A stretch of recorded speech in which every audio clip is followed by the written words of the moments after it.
Hello and welcome to another episode of the Life of Elvis podcast.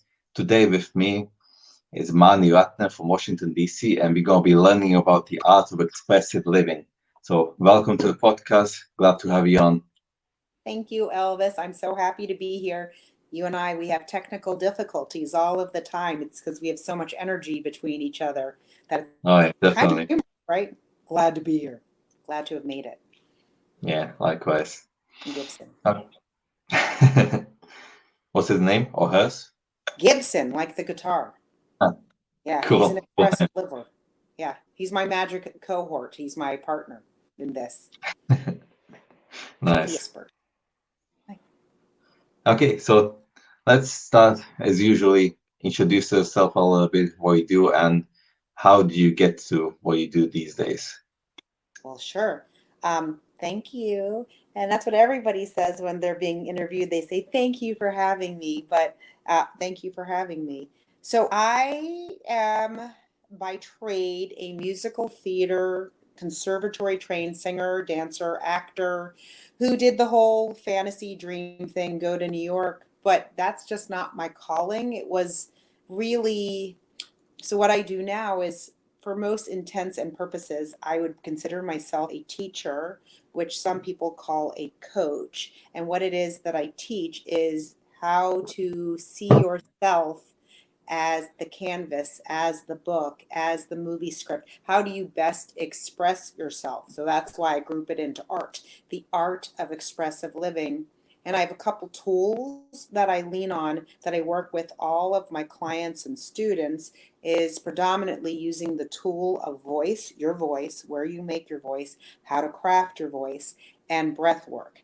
Breath work being it's the access point to support the voice and to channel the voice.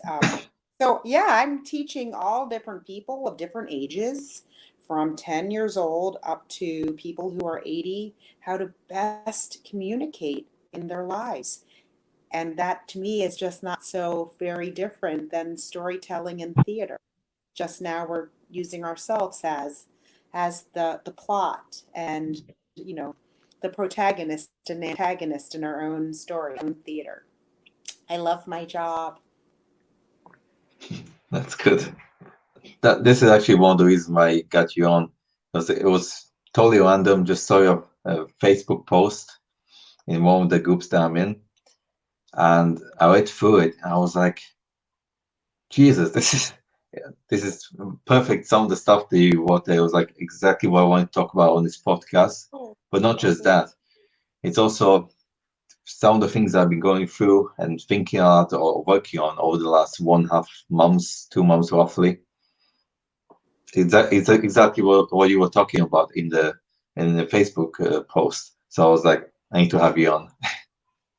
I, You see, this. You mentioned expressing yourself through voice, breathwork, and all that stuff, and that's one of the things that I was always struggling and still do to some extent. Because recently, personally, I found out that a lot of the things that I thought that was actually my personality, the way people knew me, like it's a bit closed off, sometimes a bit quiet. I found out that that's not really my personality, but it's more of a like a defense mechanism that which I mm, developed when I was a kid. Through the dynamics which were in my family, or when I first started going to school. In those environments. So that's so what you wrote there in the post in the post really struck me, and it's like this is perfect. So to my listeners, this is going to be one of the podcasts where it's not just you learning something new, but it's also me learning with you. So before we continue, let's just clear something out, and let's just explain to people what trauma is, what because we're trauma going is. to be talking a lot about it. And Yeah. some people have this notion that it has to be something like super awful, like when you're in Vietnam and your body gets blown up or something like that. But it's not always just like that, is it? Well, you just said so much, and I'm first of all, I'm so really profoundly affected, and in the best kind of ways, that something that I wrote impacted you, where you could identify and say, why is this woman who sings and dances and acts and talks about expressive living, why is she the one, why is it cutting through all the noise and I'm feeling trauma? I'm feeling like she's the girl who can talk to me about trauma, because I think the way I introduce myself is exactly why I'm the person who speaks to trauma. The way we communicate, the way we don't communicate, the way we see ourselves, the way we think we're being seen in the world, all shows up through our lens of what has happened to us in the past.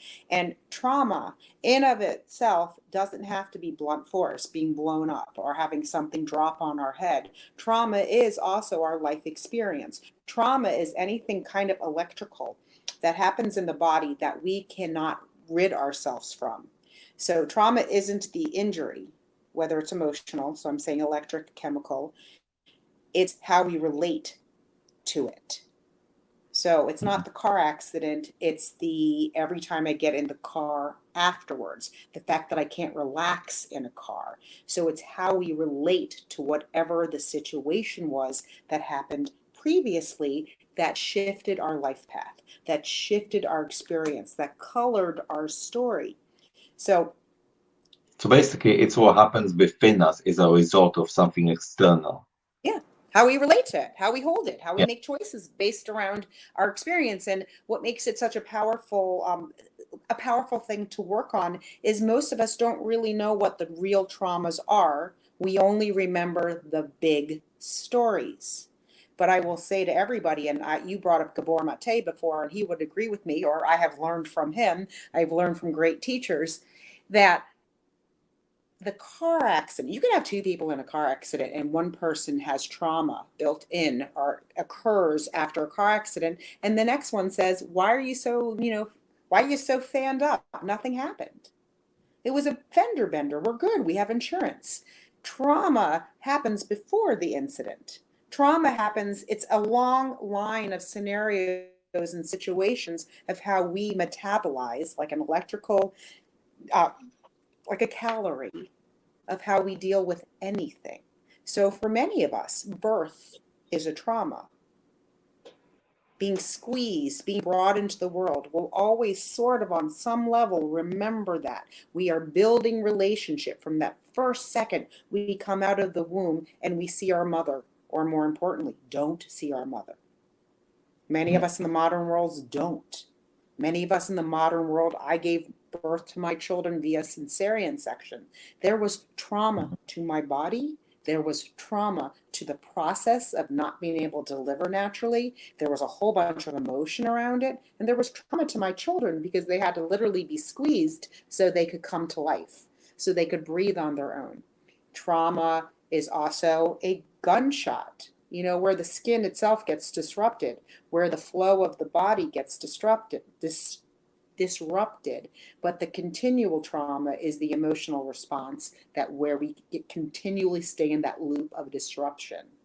So everybody has trauma. Not everybody's been in a car accident or had something horrible happen to them.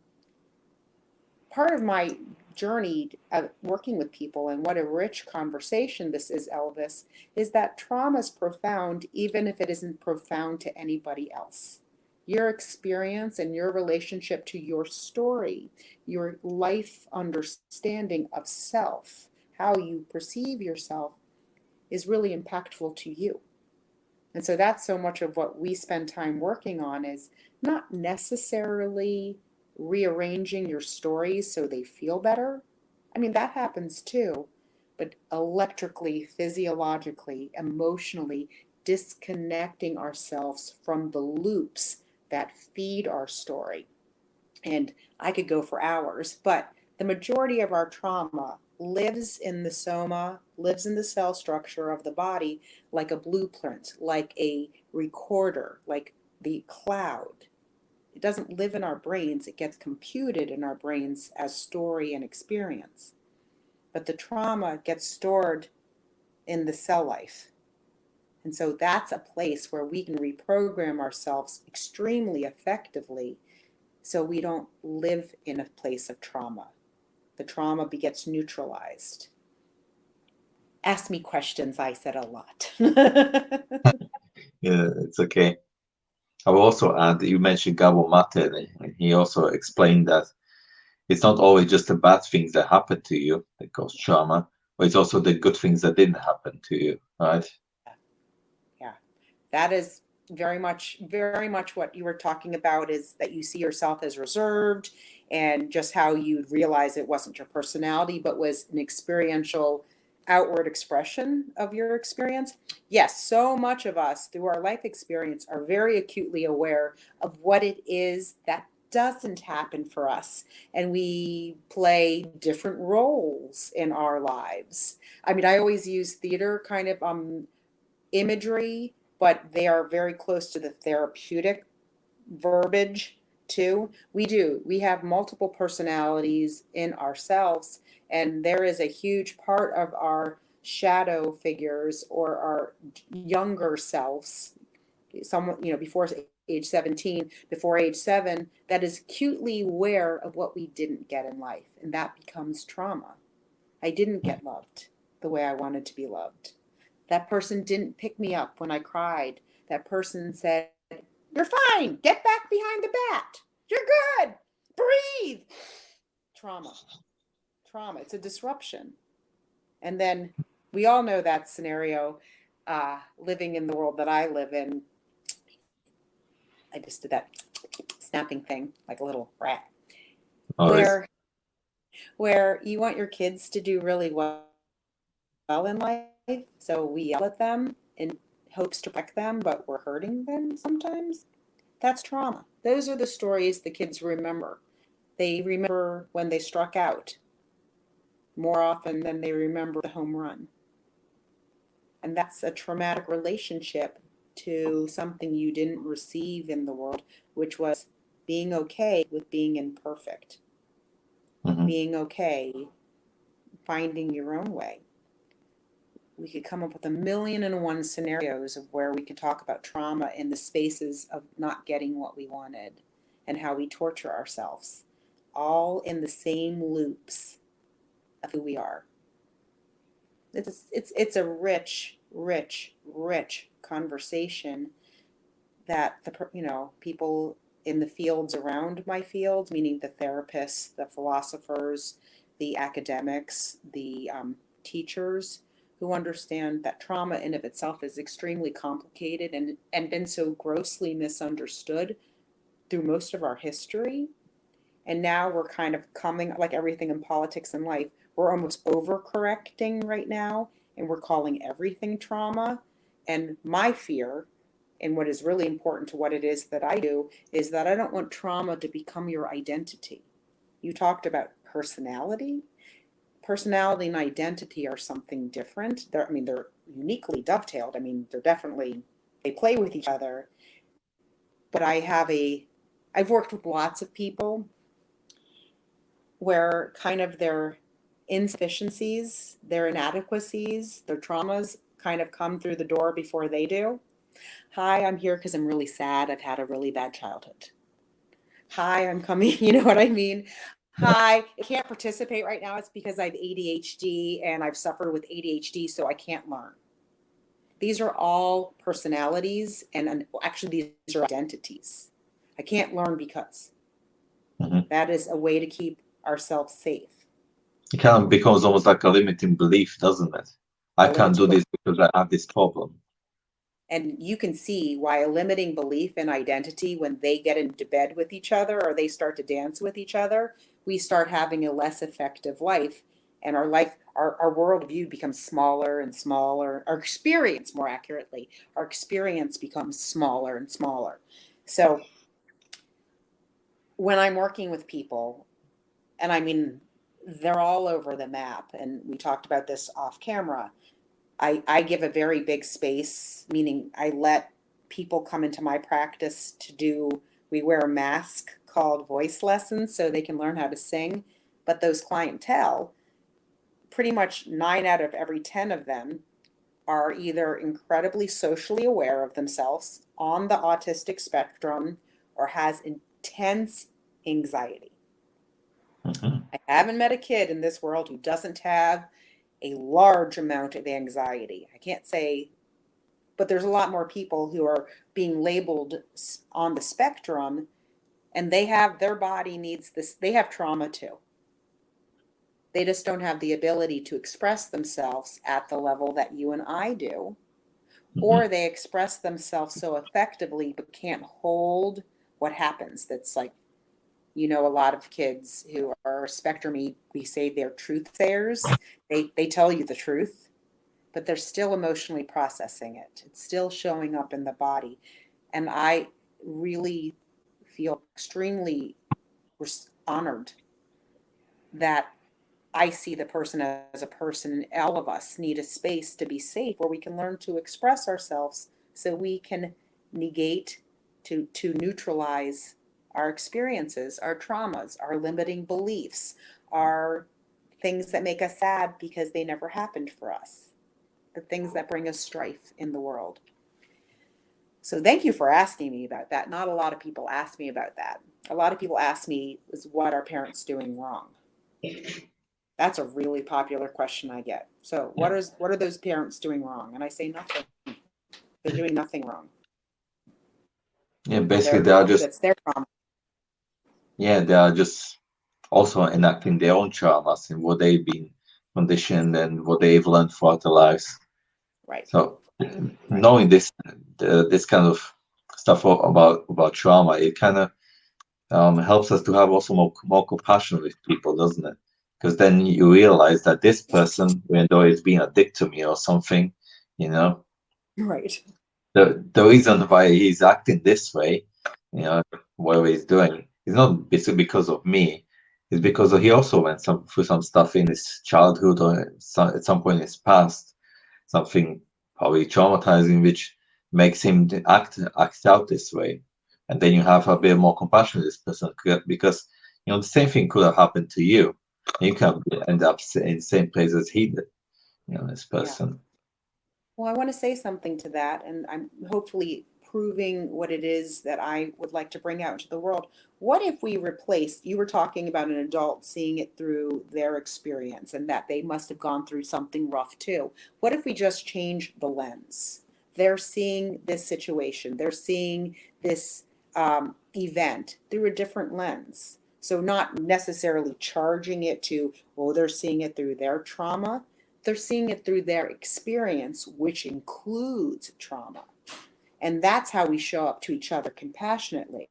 I'm going to repeat you. The Buddhist in me recognizes the Buddhist in you and loving kindness, and I meet you with loving kindness. I don't know what your experience is, but if you were tuned to love right now, you wouldn't be snapping at me for missing the ball. I can see into you, Dad, that you're yelling at me because you so badly want me to have a good life. You are snapping at me out of fear of your own inadequacies because I am your belonging and not another independent person who can't see the ball so well right now. If I could train everybody to recognize that somebody else's frustration is not about the person who's receiving. I mean, we can Yeah. trigger our parents, don't get me wrong. We can be super annoying. My 14-year-old isn't home right now. He knows my buttons. He knows exactly where to, but what excites me in the good or the negative, because excitement is activation, good or bad, is because he would like to share control with me. He doesn't want me to be mom all of the time. And I feel so uniquely privileged that I can look at my children from, I would say, more of a Buddhist perspective, or just from the experience that I've experienced. I've experienced pretty freaking huge trauma. I can't protect them. So I don't own them. And I can try very, very hard to make it good for them. And I can certainly take out the things that I know will hurt them. But they don't belong to me. They're my responsibility, and that's intrinsically different. But I have to release the attachment. I love my children intensely. I mean, intensely. They know so. But they know that I'm my own person, and they know that I see them as their own people, which we can kind of mirror each other's good qualities and our bad qualities, and learn to appreciate each other. And I really hope that fans out into their experience as they get older, that they can remember these conversations with their mother. Me, because they've had massive trauma, like massive trauma. Hmm. But everyone has. And I don't Yeah. want to be sympathetic to that. I want to be, well, I do want to be sympathetic to that. I don't want to ignore it. I don't want it to poo-poo it away. I want to go, okay, we all have it. So what do we do with this information? And I'm going to go back to, what if we could just look at it through a different lens, through experience, that their experience makes them a little edgy and yell at me. I don't know. It seems right. Yeah. What you say about parents, that's something that way too many parents do actually. They had some things in their lives which didn't go that well, and then now they're trying to get their kids to do That, what they didn't do in their lives. And you can try to influence your kids and put them in a certain direction, but there's limits to that too. yeah, Your kids are a totally different person than you, yeah. and yeah. Well, they're not a totally different person than you all the time. I mean, they are, they are a totally different person, but your experience does get translated to their experience because you're controlling their environment in their formative years. So, like Gabor says, their trauma isn't just hit, it's the lack of being touched. Their trauma isn't smoking a cigarette, but watching you go have a drink rather than talking to them. I mean, God knows the Lord of the world of holding cell phones and disconnecting from people in the same room as you. That is definitely a trauma of something missing in their life, is that kind of connectivity to person. And I mean, I fail at this greatly. I mean, I'm right up there with the worst of them with phones at the dinner table sometimes. That's assuming if we have dinner. But we're in agreement. We're in total agreement. We love we love our kids so hard. We love them. We love them. And Elvis, I will tell you with 100% promise that every single one of my students under the age of dead, if they're still living, even if they're 80, are still struggling with their parents on how they were parented. Even if they can verbalize, I know my parents loved me, the parent, it's part of the process of being alive, how biologically we disconnect from our parents so we can launch, so we can live, so we can love. So our parents help us grow roots so we can fly, but we still have to have that chance to fly. So sometimes we're mad at our parents where there's really not fault. That's a little bit also of the overcorrection of trauma. Is I'll tell this one quick story. I had a client, beautiful woman. She believed she was abused as a youth. She has no visceral memory of abuse, but she kept saying she was abused. And it took months for her to kind of soften the story. And I said, what would happen? Well, she put a sign in my bedroom of "We do our best." I don't even know if that the sign was, but it was ambiguous like that. Or like "Jesus loves me." I mean, I guess those are very different, but it could have been anything, is what I'm saying. And she's interpreted the sign as if something she herself wasn't doing. So her parents were reminding her of who she should be. And I'm thinking, what signs did I put in my kids' room? I think I had pictures of baseball players. What message am I sending them? And I gently and effectively said well, what was the message they were trying to send you? Let's use the "Jesus loves me" thing. Well, that Jesus loves me. Ah, so they were cruel. Well, no, it's a sensible. No, you said your parents are abusing you. The sign, one of your themes and one of your incidences was that you had to live with a sign looking at you. And you thought that was abuse, but you also have the capacity and the understanding that your parents the message they were trying to give you was that you were loved, but you interpreted as something else. I said, so what do we want to tell your parents? How do we get mad at them? How do we fault them for that? Well, we don't.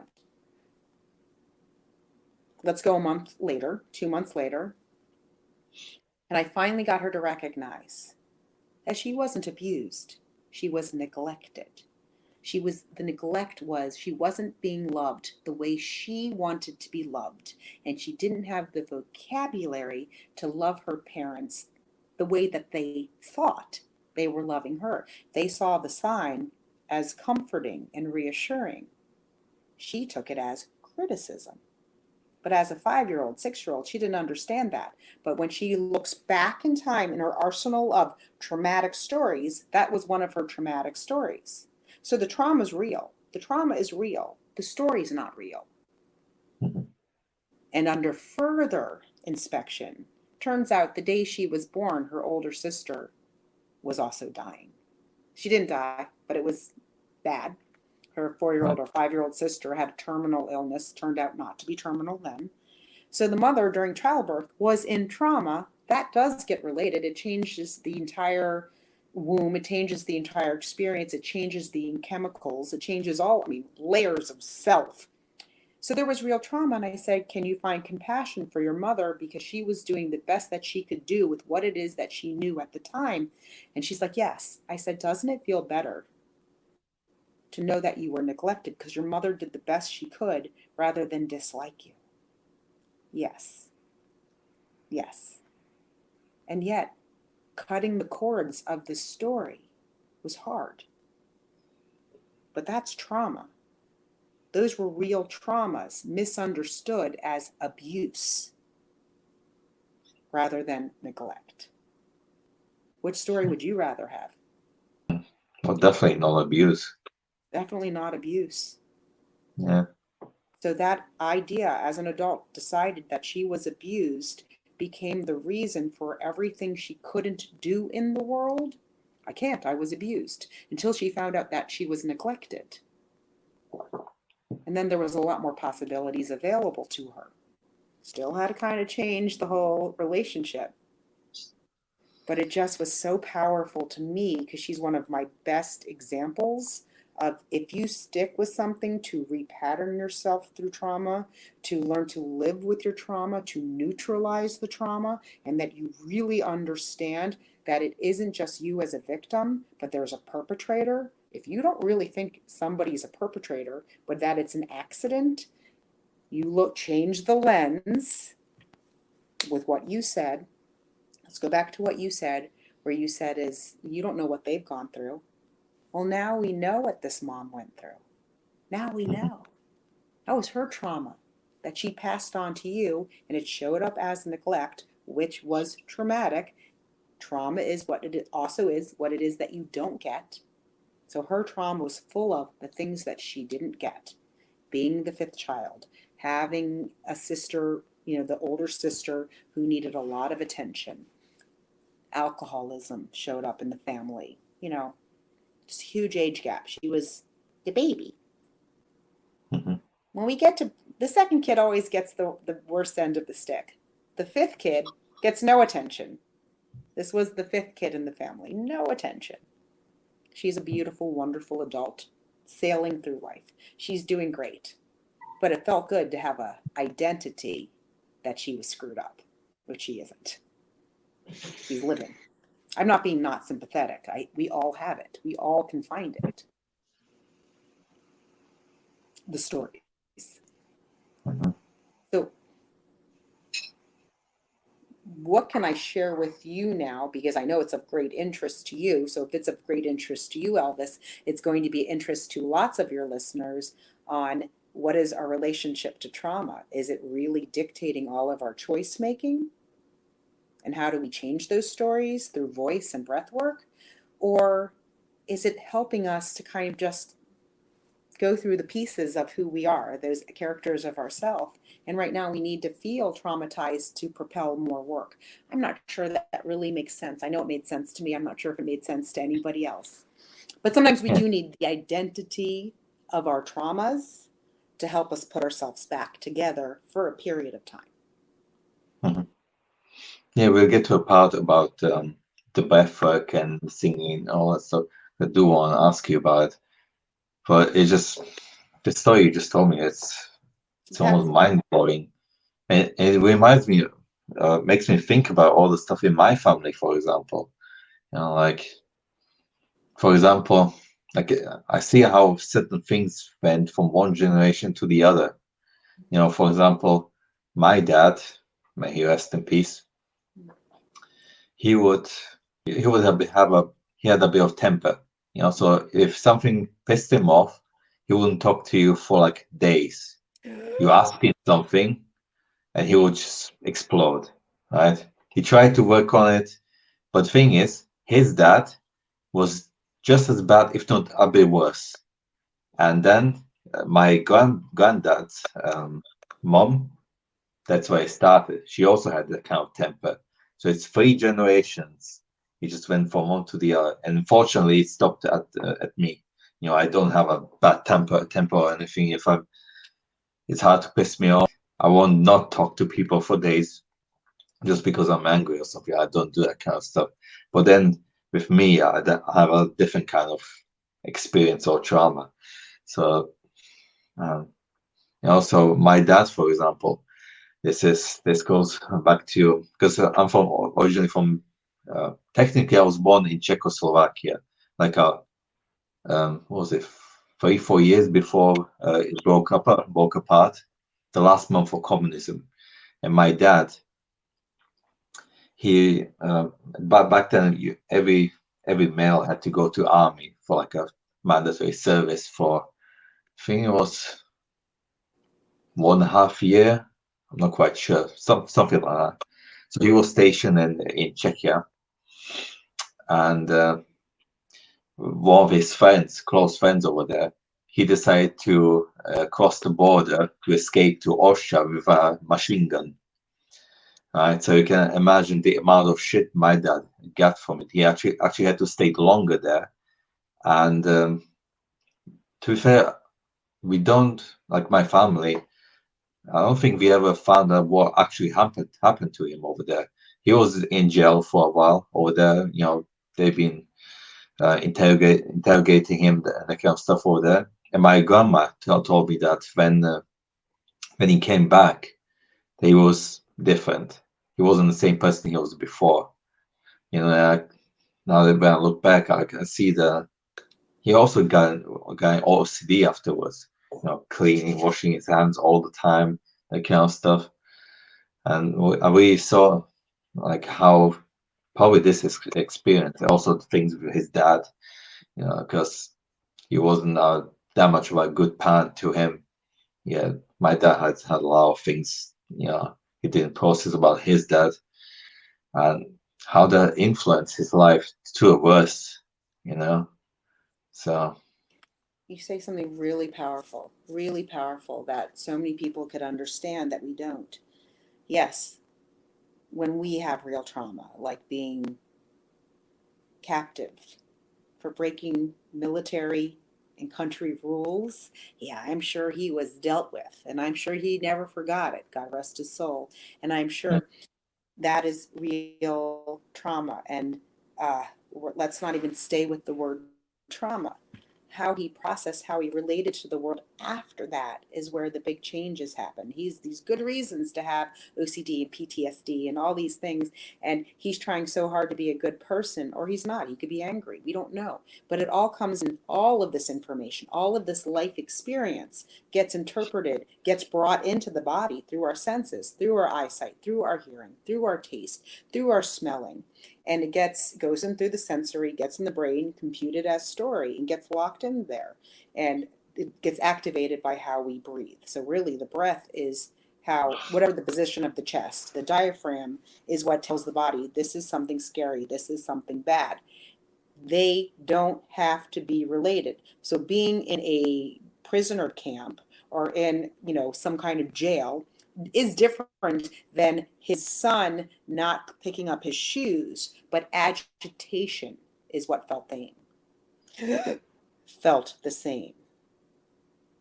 And he unleashed on you and had extremely high expectations of you. He's not processing. If I'm not a good dad to Elvis, Elvis is going to go AWOL and get arrested. There might be a little bit of that, If I'm not a good person, I'm going to get screwed and Elvis will get screwed. There's a little bit of that. But we don't really work that way. That lives on the unconscious level. His body, when he gets agitated and makes my life hard, shows up to you as, my life was hard, your life should be hard. So all of us, when we feel there's an injustice in the world, we want the person to feel our injustice. And the operative word here is feel. It doesn't want to hurt you. It shows up as rage, and it can be hurtful. It can be shown up as being mute and completely remove himself of all sound making with you. But it's self-pain, self-loathing, the incapacity to turn his experience into something positive. So we're not making him into a hero, because the point I want to say, which is what I think the game changer is, we all have traumatic experiences. He was not given the space to express through his body how to relieve himself of the physical and emotional trauma that was brought to him. Everybody in your country understood World War II. His parents understood World War II in their front lawn. You know, Gabor Mate experienced World War II. He was in it. His parents, it was him. We're taking this baby and we're going to move him somewhere so he doesn't get killed because he's Jewish. These things happened to us. I lived in America. I lived an extremely charmed life. A little Jewish American princess, grew up in Washington, D.C. I couldn't think of a better place, more idyllic of being cared for, a place of power. But I still have my story of trauma, of things that didn't make sense to me that my parents gave to me because of their stories. That's ancestral. But what we all actually can do now is recognize that trauma lives in our body, and that with the way we express and work in our body now, we have more than a fighting chance. We have a recipe to override and to navigate through and neutralize the stories, the traumas, the energy that we hold. Your father just didn't have that opportunity because his parents and your mother knew no better. They said, get over it. He's so mad. Just breathe through it. Relax. Just relax. Relax. Don't do that. Probably in your case is everybody backed up from him, right? Let him do his thing. Let him do his thing. He'll come back around. Memories don't go away that way. Memories don't get navigated and negated or neutralized by letting them be. We don't get over it. I mean, I say this like I'm blue in the face. Sticks and stones may break my bones, but words I'll remember forever. The saying is, words will never hurt you. Oh, it's the words that are the trauma. Your father probably got hit. He probably had to do things, but it's the words he heard, and more importantly, the words he heard when he was home. Are you going to be okay? Is he going to be better? But your grandmother said it clearly. He never came back the same. That's what he heard. Couldn't hear exactly what you said. I can say that again. Yeah. The way your father couldn't express himself became literal. He could not express himself of no fault of his own. So he was probably beaten, bombarded with words and phraseology. Horrible person, you suck, how dare you, you're not a patriot, horrible of a human.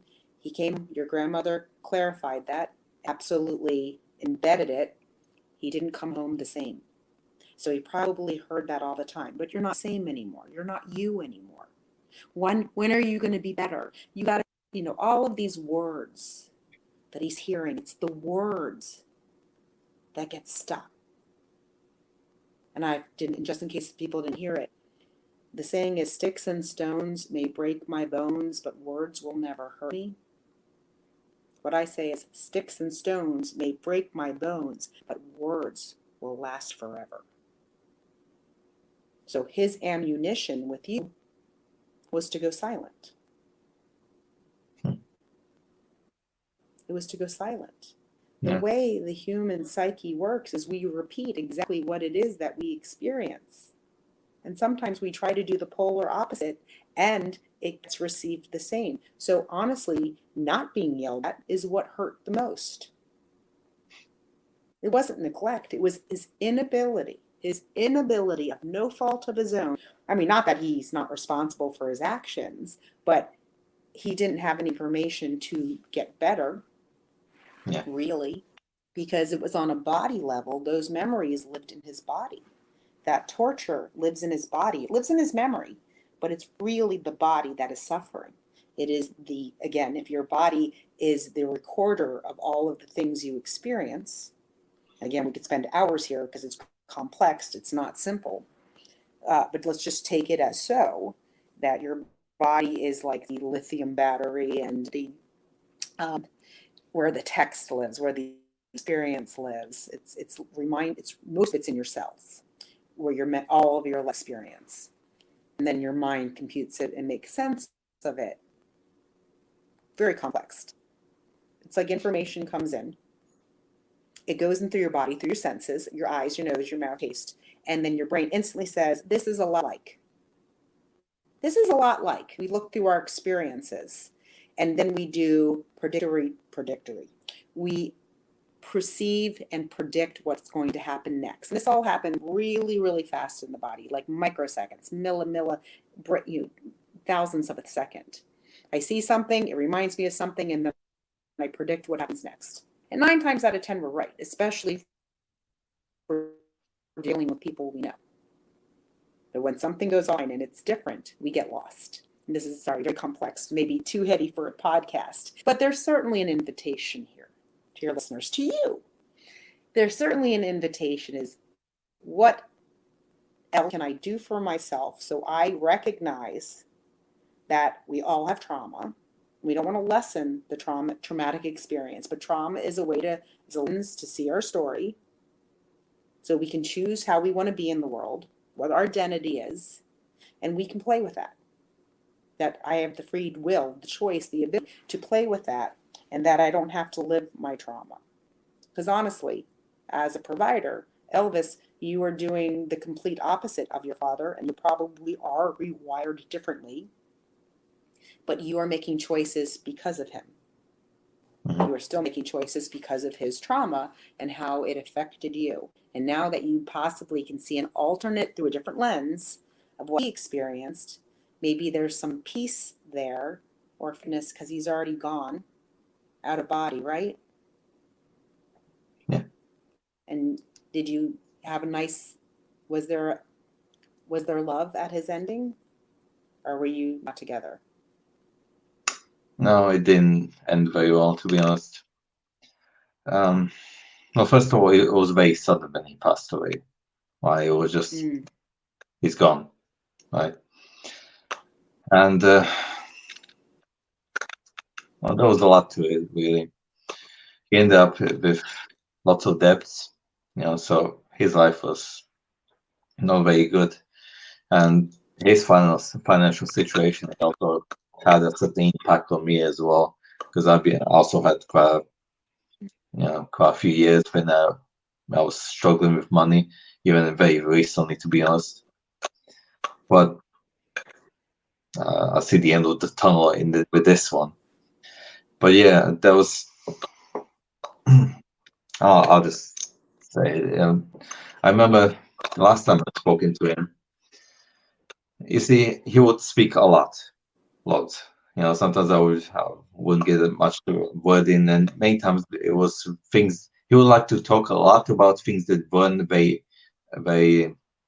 important, politics and that kind of stuff. But he wouldn't talk much about things that were actually important to me, or to him, to his mom, and so on. So I remember the last conversation basically was he was telling me something, and then he was like, "How are you doing?" And I was like, "Well, not that great. I've got like 70p to last me for I don't know how many days, And he didn't answer to that. I was like, "Really? Like, go say something?" So after that, I I didn't message him. He didn't message me really. Maybe just liked my some kind of post on Facebook or something. And then I just get a message that he passed away. You know, he didn't feel very well for a few days, and then he just passed out. And on the way to the hospital, he passed away because his colon ruptured. Oh, And he was six. I think he wasn't. He was not even 61, 660. Yeah, so fairly young. You know, I do think that it was all this stress he went through. You know, mainly because of his financial situation, and you know, it took a toll on his health. yeah. So yeah, that's how it all ended. I'm so sorry. I'm so sorry. But, even now you have opportunity. What you're doing right now is actually really respecting him. It's really respecting him at the deepest level. I mean, on every spiritual, every real for your body, it's respectful to just even the kind of courtesy and the way you were thinking through as I was speaking and how it's showing up on you now is, gosh. And I'm sure it's feeling a little melancholy or a little bit like, but that love to me gets translated through time, backwards, forwards, parallel. I'm not even being metaphysical, but sure, that way too. But really, truthfully, what lingers of him in your memory is love. Yeah. So he's here. And I'm going to share this one little story just to prove it to you that it's real Mhm. and it's in your memory. That's where he's alive. But it's more than that. I have a good friend who sat with her mother for years through cancer as it metastasized and took over her body. And, she shrunk to tiny and passed away. And my friend was very sad. They were best friends and her biggest advocate in the world.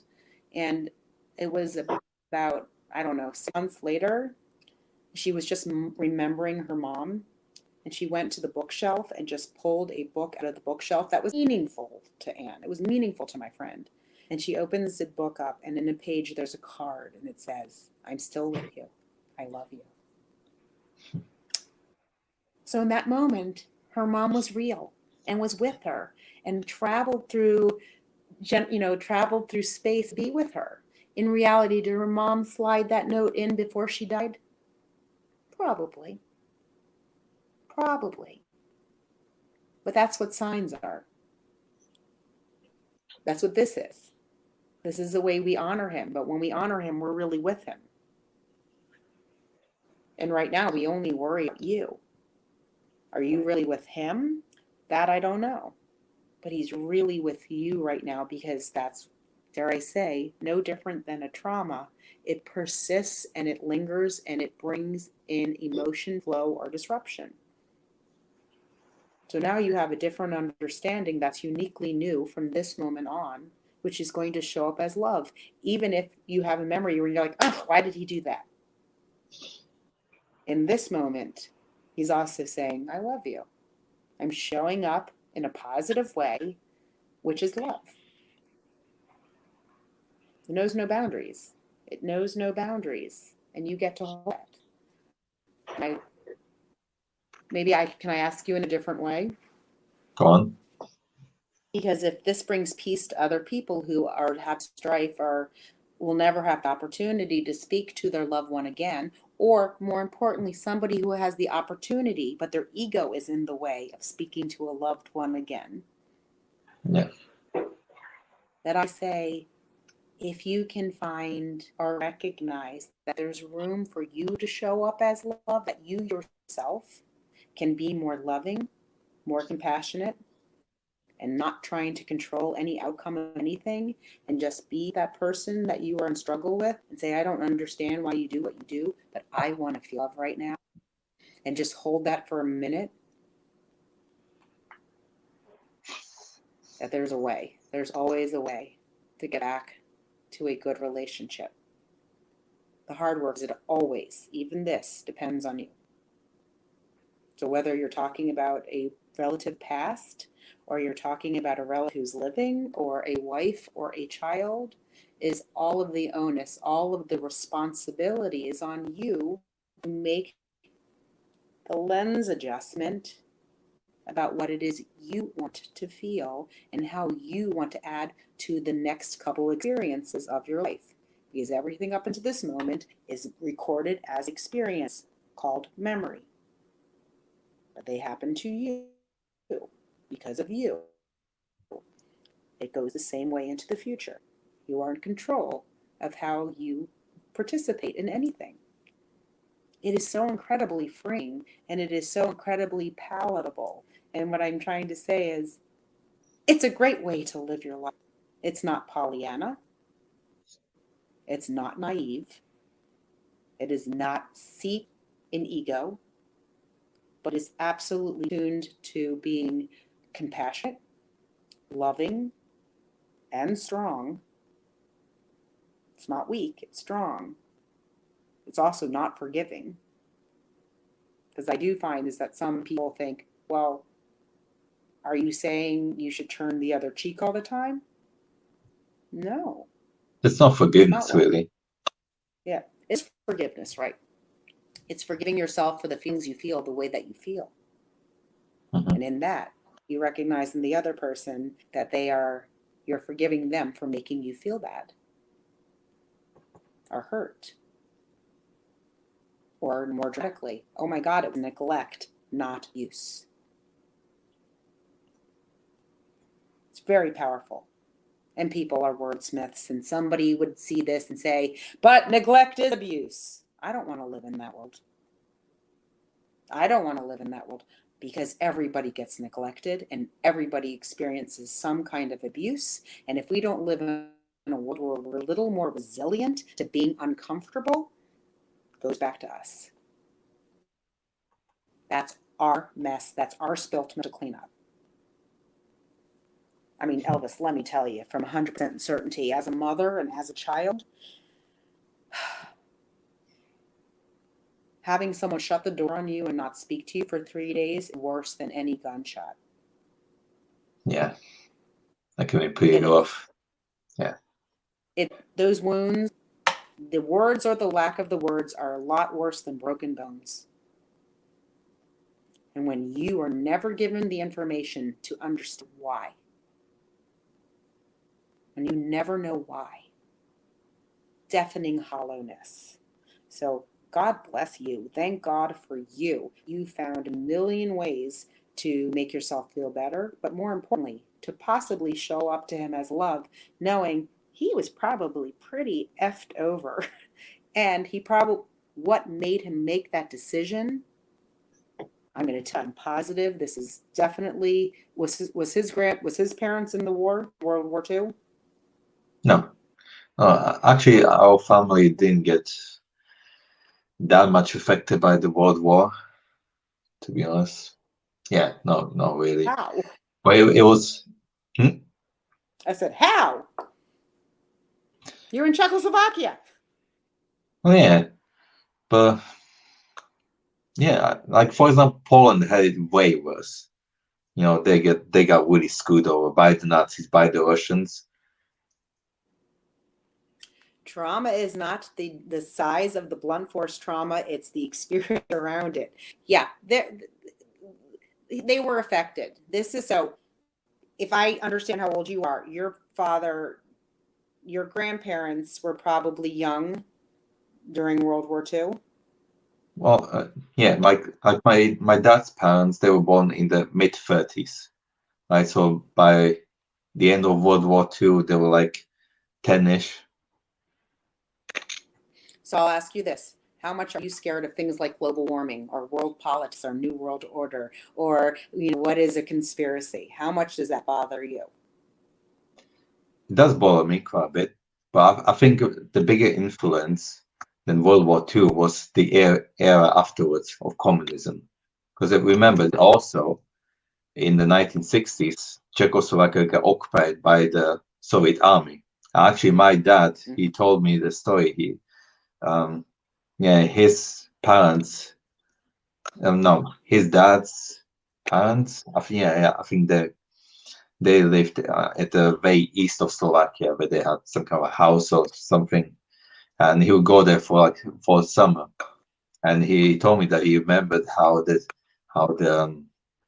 what's it called, the tanks and the army just came through the borders over there from the Ukraine. So he saw that, and obviously there was a lot of other things. Like for example, obviously because his friend did what he did when he was stationed in Czechia. Um, he got into trouble, and if you're on the wrong side of the party in communism, then you can't go to uni, you can't do this, can't do that.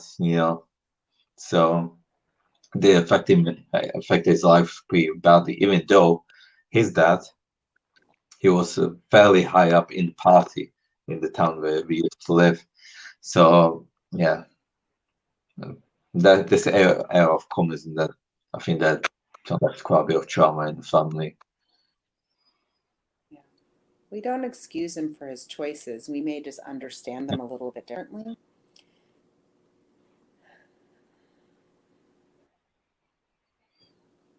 But there's such a, I was going to say a beauty, but I don't want to say that. There's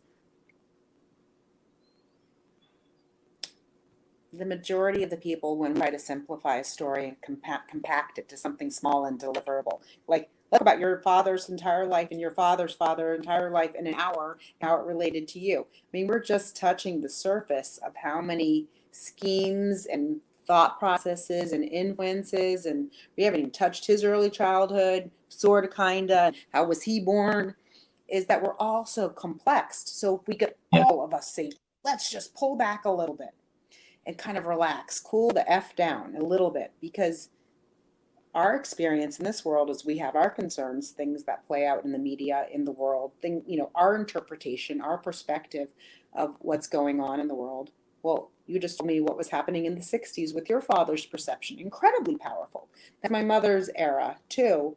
And, she remembers hiding under in America, well, this was 1963, being a school teacher and having to practice for the Cold War, that Cuban missile, that Cuba was coming to tackle them. She thought it was real. She thought they were dying that day. She thought it was completely real.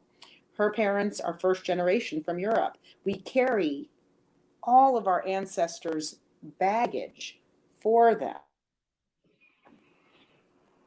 but we forget to look through the bags. And at the same day, because you find baggage every generation of humanity, what I'm saying is we can hold those bags, put them in the closet, understand that it didn't go the way that I wanted. It's called trauma. And I'm going to change. I'm going to look at the trauma through a different lens, and I'm going to work it through my soul. I'm going to work it through my cells. I'm going to work it through my body so it's not as heavy, not playing down to it, not washing it, but just understanding its role in my life and then putting it someplace safe so I can make more choices based on my desires, my wants, what I want to add to the world. Because the people that come after you are going to be holding your baggage. If we can kind of break the chain with this generation, because every generation from the beginning of time had stories that got related to the next generation. But if we all learned from what we know in this, as we've improved and really understand trauma now and really understand how the human psyche works and understand how the sensory works. I mean, really what's available to us now, we really are in the ability, we really are given the tools to make different choices, to process differently. So if you you're in your early 30s, right? yeah, I'm Or 32. younger. 32.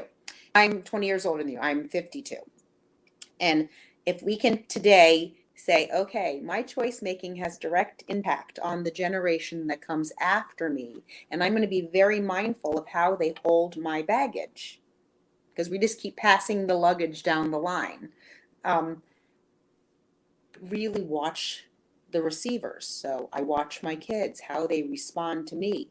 really learn to recognize that my traumas and my experience is what I'm choosing to talk about, what is meaningful to me.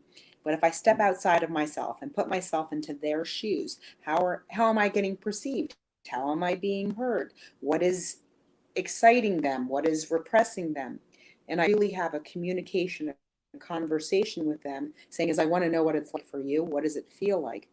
Then I can adjust. Powerful place to be. I mean, we didn't even touch on, and I think it's way too much information, but my ability to be able to remove myself from my ego for a few seconds, never lasts longer, but really try to relate to my children exactly where they're at, taking in so much information from their body language and from their choice making and from the words that they say and how they lean or pull back.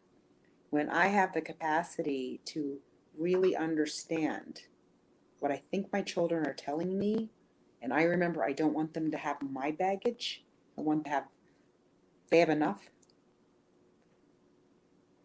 And if that's what everybody did, that would be mother love and amazing. That's the world I want to live in, where we know what's important, where we don't fight over stupid shit, we don't disrespect the world, we don't disrespect one another. We just understand is that we're in a generation of where we're all trying to figure out how to do this better. And I think that's where the majority of us are, even people who don't see the world the way that we see the world. And I know we see the world very similarly. We're on the same team, different players maybe. Is it's their trauma that says there's nothing wrong. And I have to respect them for that. Meaning my foes. Mm-hmm. There are politicians. Their trauma is if I tell people the truth or if I act human here, that will be a weakness in me. That's their trauma. We all have it, every person. I don't even want to go there right now because, you know, you and I both love outer space and science and things. And Yeah. every little kid that becomes an astronomer has been either led or held back from that telescope. They've either been introduced to the telescope or they've been, you can't do that. No, you have to be a marine biologist. You need a microscope, you know. But ultimately, it's those experiences that bring us to our choice making. I want to be careful. I don't want to overwhelm anybody. But it is a time for us to be responsible and resilient. Yeah, definitely. Oh man, I definitely knew this was going to be a good podcast. If they can So sift through the noise.